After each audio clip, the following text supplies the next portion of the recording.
सभी बहनों भाइयों का प्रशिक्षण से प्रगति के इस सत्र में बहुत बहुत स्वागत है। आगे बढ़ने से पहले आपको एक बात याद दिलाना चाहूंगा कि आज के विषय से जुड़ी बातों को जरा ध्यान से सुनिएगा, क्योंकि इससे जुड़े सवाल आपसे पूछे जाएंगे और आपको इन सवालों के जवाब भी देने होंगे। तो चलिए अब अपने विषय पर आते हैं। मैं जानता हूं कि आप सभी अपने गांव को बेहतर से बेहतर बनाने का सपना देखते हैं और उसके विकास के लिए चिंतित भी रहते हैं। इसलिए अक्सर आपके मन में एक सवाल उठता ही होगा कि कितना अच्छा होता कि अगर गांव के पास भी अपनी आय कमाने का कोई जरिया होता, ताकि छोटे मोटे कामों के लिए हमें सरकार पर निर्भर रहने की जरूरत ही ना पड़े, जैसा कि शहरों में होता है। क्यों? सही कहा ना मैंने? तो खुशी की बात यह है कि जो सवाल आपके मन में उठता है उसके जवाब का इंतजाम पहले से ही राज्य सरकार ने कर दिया है। यानी ग्राम पंचायत और सरपंच के पास बहुत सारे ऐसे जरिए हैं जिनसे अतिरिक्त आमदनी भी हो सकती है और गांव के लोगों को रोजी रोटी के साधन भी मुहैया हो सकते हैं। आय भी और समाज कल्याण भी, मतलब एक पंथ दो काज। आपको पता ही है कि सभी पंचायतों में साझी परिसंपत्तियां होती हैं, जैसे बंजर कदीम भूमि जो गांव के साझे कार्यों के लिए इस्तेमाल हो रही हो, तालाब, चरागाह वगैरह वगैरह। इन्हीं परिसंपत्तियों में है पंचायत की आय का जरिया। सबसे पहले हम विस्तार से ये जानते हैं कि साझी परिसंपत्तियां या शामलात के अंतर्गत कौन कौन सी संपत्तियां हैं। इसको हमें हरियाणा ग्राम शामलात भूमि अधिनियम 1961 से समझना होगा, जिसके अनुसार शामलात देह या साझी संपत्तियों में आबादी वाली जमीन या आबादी देह शामिल नहीं होती है। और इसके अंतर्गत शामिल हैं शामलात भूमि, राजस्व रिकॉर्ड में दर्ज शामलात, तरफ, पत्ती, पाना और ठोला, जिनका ग्राम समुदाय के कल्याण के लिए उपयोग किया जा रहा हो। वो जमीन भी जो गलियों, सड़कों, खेल के मैदानों, कुओं और तालाबों के रूप में इस्तेमाल हो रही है या इनके लिए आरक्षित है। साथ ही बंजर कदीम भूमि जो गांव के साझे कार्यों के लिए इस्तेमाल हो रही हो। ये सभी शामलात देह या साझी परिसंपत्ति में आती हैं। इस पूरी साझी परिसंपत्ति पर ग्राम पंचायत का अधिकार होता है, जिसका वो कानून सम्मत तरीके से उपयोग कर सकती है ताकि आय और रोजगार के साधन तैयार हो सके। आप लोगों के लिए एक छोटा सा सवाल, आपके गांव की साझी संपत्ति कौन सी है और कहां है? क्या आपको पूरा पता है? अगर नहीं पता है तो इसका समाधान भी हम आपको आगे देंगे। जाहिर है कि आप ये भी सोच सकते हैं इस संबंध में सरपंच और ग्राम पंचायत की क्या जिम्मेदारियां और अधिकार हैं, क्योंकि आपको जो कुछ भी करना है वो कानून सम्मत तरीके से ही करना है। तो चलिए पहले गांव की साझी परिसंपत्तियों से जुड़ी आपकी जिम्मेदारी के बारे में जानते हैं। ध्यान से सुनिएगा। अगर जमीन और संपत्ति है तो उसका रिकॉर्ड भी रखना होगा। इसीलिए हरियाणा पंचायती राज अधिनियम 1994 द्वारा ग्राम पंचायत की सारी चल अचल संपत्ति का रिकॉर्ड रखने की जिम्मेदारी सरपंच को दी गई है। इतना ही नहीं, अगर ऐसी किसी जमीन पर नाजायज कब्जा है तो उसको मुक्त करवाने की कार्रवाई भी ग्राम पंचायत को ही करनी होती है। इसके लिए उसको कानूनन सक्षम बनाया गया है। यही नहीं, आबादी वाली जमीन का नक्शा तैयार करवाना और उसका रिकॉर्ड भी ग्राम पंचायत के ही अधिकार क्षेत्र में है। जिम्मेदारी है तो जवाबदेही भी है। पंचायत की संपत्ति को किसी भी तरह के नुकसान के लिए सरपंच या ग्राम पंचायत की जवाबदेही बनती है। हां, यदि कोई व्यक्ति ऐसा करता है तो वही इसके लिए जिम्मेदार माना जाएगा। हां, मुझे कुछ याद आया। मेरे उस सवाल का जवाब आपको मिल गया होगा कि आपको शामलात देह को याद ही नहीं बल्कि उसका पूरा रिकॉर्ड भी रखना है। और सिर्फ रिकॉर्ड ही नहीं रखना है, उसका बढ़िया प्रबंधन भी करना है। अगर ग्राम पंचायत अपनी शामलात भूमि का प्रबंधन उचित प्रकार से नहीं कर रही है तो सरकार द्वारा ऐसे प्रबंधन के किसी अधिकारी को प्रशासक नियुक्त किया जा सकता है। ये प्रशासक इस भूमि के प्रबंधन का खर्च और इस भूमि से अर्जित आय दोनों को ही ग्राम पंचायत के लिए चिन्हित करेंगे। इसका कानूनी प्रावधान हरियाणा देह ग्राम शामलात अधिनियम 1961 व तत्संबंधी नियमावली 1964 के अंतर्गत किया गया है। इतना ही नहीं, इस प्रावधान के अनुसार किसी व्यक्ति द्वारा किए गए अवैध कब्जे से मुक्त करके उस व्यक्ति को बेदखल कर सकती है। इसके बाद सरकार उस भूमि को जन कल्याण के लिए उपयोग कर सकती है या फिर खुली बोली द्वारा काश्त करने के लिए गांव वासियों को पट्टे पर दे सकती है। एक सरपंच होने के नाते आपको अपने ग्राम सभा क्षेत्र की भूमियों की अच्छी तरह से जानकारी होनी चाहिए, क्योंकि जानकारी होगी तभी तो उसका सही इस्तेमाल होगा। जैसे जमाबंदी के खाना मिल्कियत में जुमला मालकान व दीगर हकदारान दर्ज भूमि, साथ ही अराजी हसब रसद, जुमला मालकान या मुश्तरका मालकान के रूप में दर्ज शामलात भूमियों की भी जानकारी सरपंच को होनी चाहिए, क्योंकि ये सब जमीनें भी शामलात देह ही मानी जाती हैं और इन पर भी पंचायत की मलकियत होती है। इसी जानकारी के आधार पर ग्राम सभा क्षेत्र में गलियां, रास्ते, खेल के मैदान, स्कूल, कुएं, तालाब आदि बनवाने के लिए इन जमीनों का उपयोग किया जा सकेगा। जब आपको सांझी परिसंपत्ति, उससे जुड़ी जिम्मेदारियों और जवाबदेही के बारे में मालूम हो गया, तो आइए अब आते हैं सबसे अहम मुद्दे पर कि इन परिसंपत्तियों से आय कैसे जुटाई जाए। जैसे कि आपके पास गांव में एक या कई तालाब हैं या कृषि कार्यों के लिए आपके पास जमीन है, ऐसे में आय अर्जित करने के लिए आपके पास दो विकल्प होते हैं। या तो उस भूमि या तालाब का प्रबंधन आप स्वयं करें या फिर उसे कृषि कार्यों या मछली पालन के लिए पट्टे पर दे दिया जाए। वैसे दूसरा विकल्प ज्यादा बेहतर है, क्योंकि इसके माध्यम से रोजगार का सृजन भी हो सकेगा। पट्टे पर देने के लिए नीलामी की एक प्रक्रिया है जो शामलात भूमि के नीलामी नियम में दर्ज है।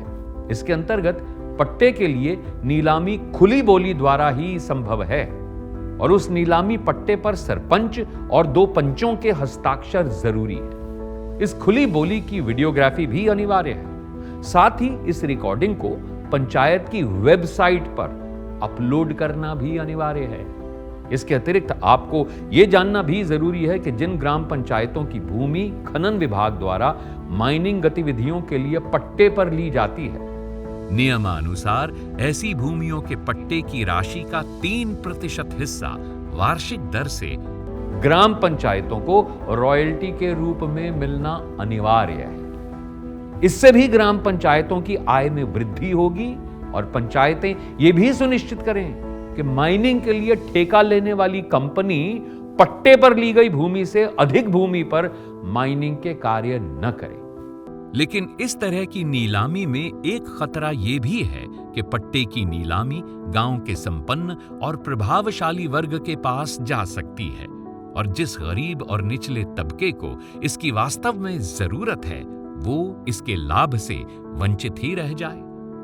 तो सरकार ने इसके लिए भी एक समाधान रखा है, पर वो है क्या? वो ये पट्टे पर दी जाने वाली शामलात भूमि को कृषि कार्यों के लिए पट्टे पर देने के लिए आरक्षण की व्यवस्था, यानी अनुसूचित जातियों के लिए 30%, पिछड़ी जातियों के लिए 10% और युद्ध में शहीद सैनिकों के आश्रितों के लिए 10% भूमि पर पट्टा देने का प्रावधान है। और हां, यहां एक बात और याद रखने वाली है, वो ये कि भूमि पट्टे की जो नीलामी है उसमें सरपंच, पंच या उसके निकट संबंधी शामिल नहीं हो सकते। अब तो आपकी समझ में आ गया होगा कि शामलात भूमि की नीलामी से आमदनी तो होगी ही, साथ ही गरीब और निचले तबके को भी राहत मिलेगी, उसे रोजगार मिलेगा। अब आप ये सोच रहे होंगे कि इस तरह की नीलामी की कोई प्रक्रिया या कोई तरीका भी तो होगा। जी हां, आपको इसके लिए भी एक निश्चित प्रक्रिया अपनानी होगी। हां, लेकिन यह याद रखिए, जोत वाली जमीन अधिकतम 2 सालों के लिए पट्टे पर दी जा सकती है, जबकि बिना जोत भूमि को 5 सालों के लिए दिया जा सकता है। और प्रक्रिया के पूरे होने के बाद हर नीलामी में पट्टेदार और ग्राम पंचायत के बीच पट्टा नाम फार्म पर इकरारनामा लिखना जरूरी है। सबसे पहले नीलामी की सूचना देनी होगी। इसमें जमीन की जानकारी, नीलामी की तारीख, स्थान, समय का उल्लेख करते हुए स्थानीय समाचार पत्र में इसका विज्ञापन दिया जाएगा और इसकी मुनादी भी करवाई जाएगी, और ऐसा कम से कम 15 दिन पहले करना होगा। कृषि कार्यों के लिए पट्टे पर दी जाने वाली भूमि की नीलामी में एक और बात खास ध्यान रखने लायक ये है कि ये नीलामी अधिकृत अधिकारियों की उपस्थिति में ही की जानी चाहिए। जैसे 5 एकड़ तक की भूमि की नीलामी SCPO की उपस्थिति में, 5 से 50 एकड़ तक की नीलामी BDPO की उपस्थिति में, 50 से 100 एकड़ की नीलामी DDPO की उपस्थिति में और 100 एकड़ से ज्यादा की नीलामी SDC की उपस्थिति में की जाएगी। प्रत्येक ग्राम पंचायत अपने गांव के कुल तालाबों में से आधे तालाबों को मछली पालन के लिए खुली बोली द्वारा पट्टे पर दे सकती है।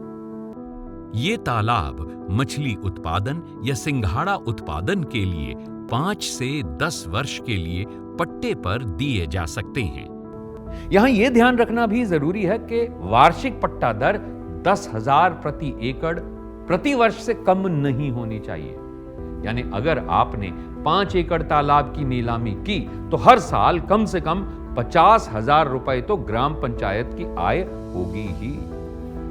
आगे जितनी ज्यादा बोली हो उतना ही अच्छा। अगर कोई पट्टेदार अवधि पूरी होने के बाद या फिर कोई अवैध रूप से जमीन या तालाब पर काबिज है तो एक आवेदन द्वारा उसको उचित कार्रवाई के माध्यम से हटाया जा सकता है। अब जरा अपने दिमाग पर जोर डालिए और सोचिए कि आपकी ग्राम पंचायत के पास और कहां से धन आ सकता है। चलिए अब मैं बता ही देता हूं आपको। आपकी ग्राम सभा में कुछ बेकार या फालतू पेड़ तो होंगे ही ना, समझ गए ना? पैसे पेड़ों पर भी उगते हैं। इनकी नीलामी करके भी अच्छी खासी आमदनी हो सकती है, लेकिन पेड़ों की नीलामी से पहले उपायुक्त वन विभाग की परमिशन लेना जरूरी है और हर एक पेड़ पर उसका नंबर अंकित किया जाता है। उम्मीद है कि सांझी परिसंपत्तियों के विचार और उसके जरिए आय प्राप्त करने से संबंधित सभी जानकारियां आपकी ग्राम विकास की योजनाओं में मददगार बनेंगी। लेकिन ग्राम पंचायत के आय के साधनों की बात अभी समाप्त नहीं हुई है।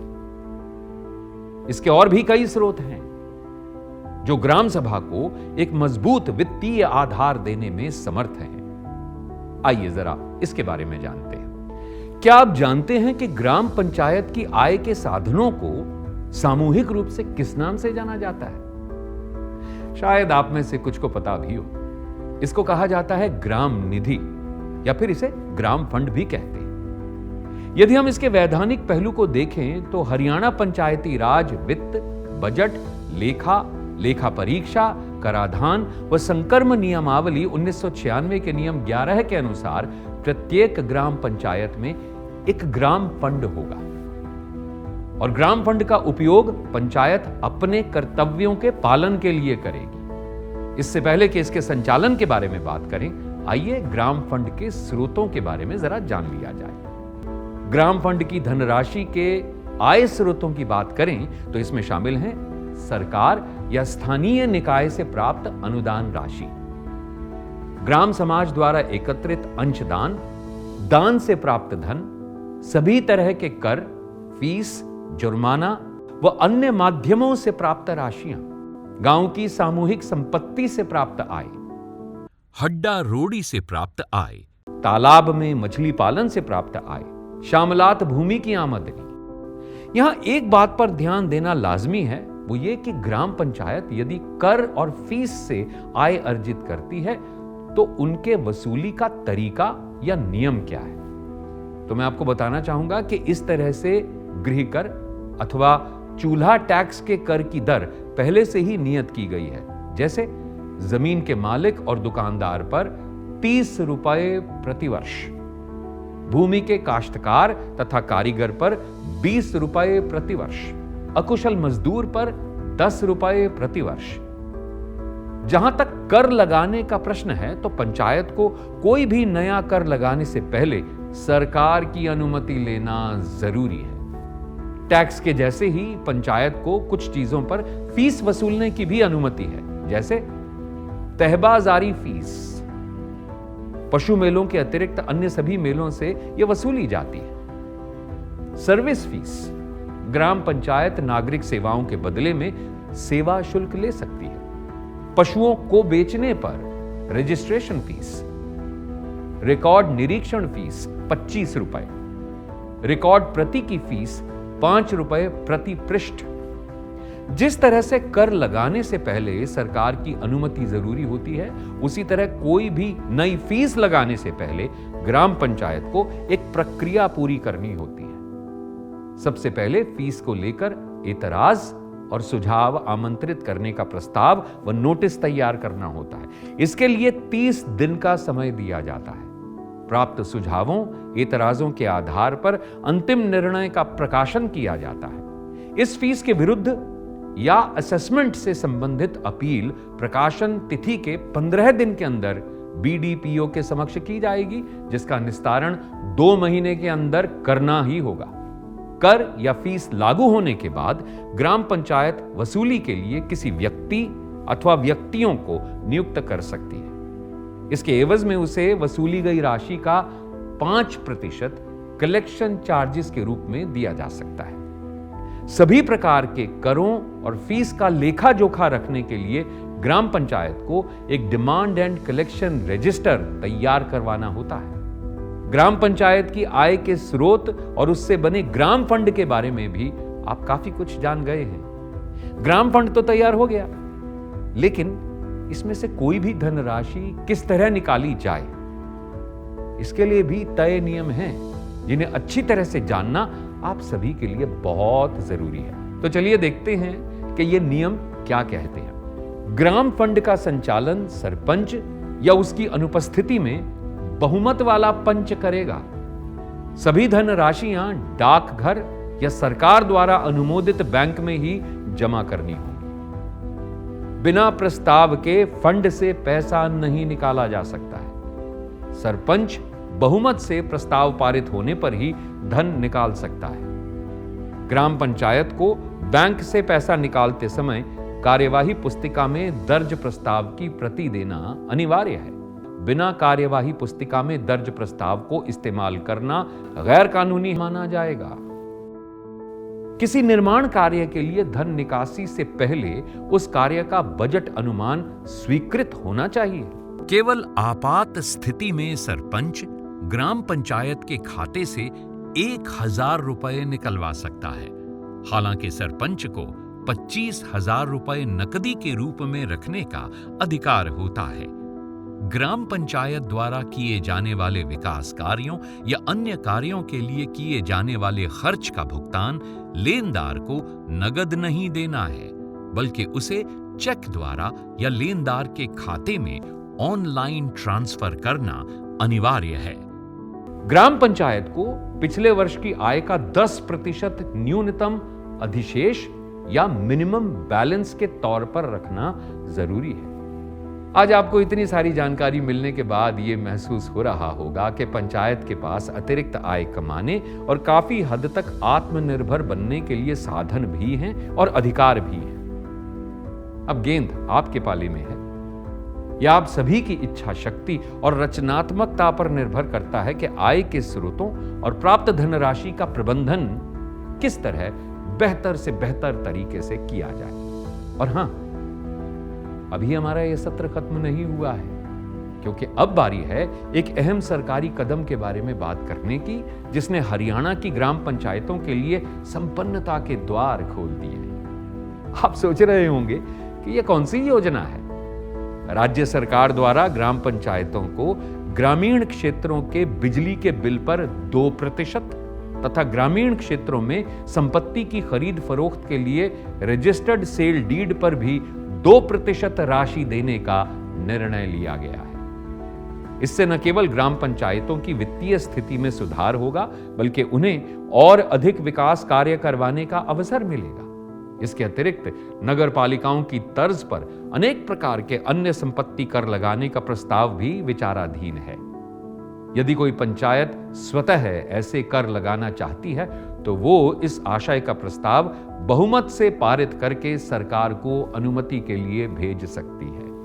इन करों को वसूल करने के लिए जिला परिषद के स्तर पर आवश्यक स्टाफ की उपलब्धता भी सुनिश्चित कर दी गई है। तो अब आपको समझ में आया कि इस योजना ने किस तरह गांव की संपन्नता की राह खोली है। आज का यह सत्र यहीं समाप्त हो रहा है, लेकिन मैं आशा करता हूं कि यहां से आप सभी एक नई शुरुआत के लिए प्रेरित हुए होंगे और कोशिश करेंगे कि आप ग्राम सभा की आय को बढ़ाकर और उसका अच्छी तरह से प्रबंधन करके दूसरे लोगों के लिए एक मिसाल बनेंगे और अपने ग्राम समाज को आत्मनिर्भरता से खुशहाली की तरफ लेकर जरूर जाएंगे। अधिक जानकारी के लिए लॉगिन करें हमारी वेबसाइट या फिर हमें फेसबुक और ट्विटर पर भी आप फॉलो कर सकते हैं। इसके अलावा आप अपने जिले के जिला परिषद कार्यालय से भी संपर्क कर सकते हैं या फिर हमारे हेल्पलाइन नंबर पर कॉल कर सकते हैं।